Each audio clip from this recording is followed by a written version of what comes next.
Ay, alhamdulillah, we're home na. Ayan, 5 kami nakarating ng bahay dito sa Santa Rosa. Ayan yung mga binili namin. Yung marumi namin ni Mrs. ni YP. Ito, may dalawa pang natirang gatas si Bunso. Tsaka yung mga gamot. Katatapos ko lang maghugas ng dede nila. Yan nga lang, hindi pa natatapos dyan. Bukas na namin na naayusin. Matutulog na muna kami. Ayan, bagong toys ni Kuya. Kaya lang, ayun, may sakit si Kuya Yuso.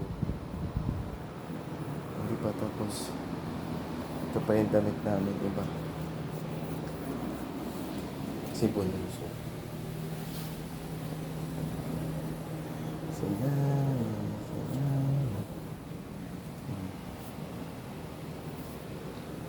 Si Bunso. Tulog na tulog.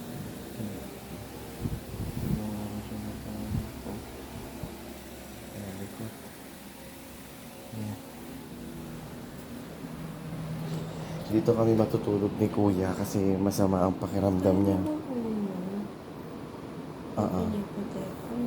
Dito kami matutulog ni Kuya Yusuf kasi masama ang pakiramdam niya. Baka mahawa si Bunso. Ito, yung humidifier. So, gamitin natin to.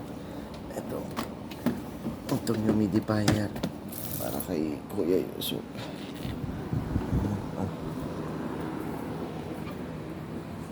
Saksak ni Nanay. Thank you, Nanay.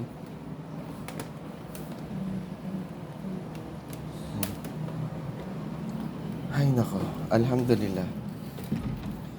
Ilang oras din yung biyahe namin. Halos umalis kami ng transient ng 9:30 after nilang magmas. No?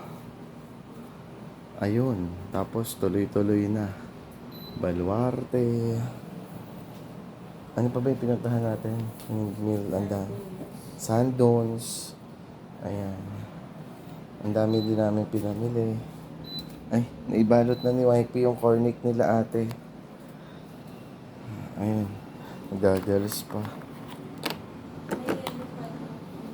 Oo. Nakabili pa si YP sa vegan. Oh. Pamalengke daw niya. Kano ta? 150. Natawaran. Tawaran niya 150. Ang ganda naman. Sana magamit niya. Akis mo na ako. Gigigil ako sa'yo. Love you. Good night, guys. Tulugan na. Bye-bye.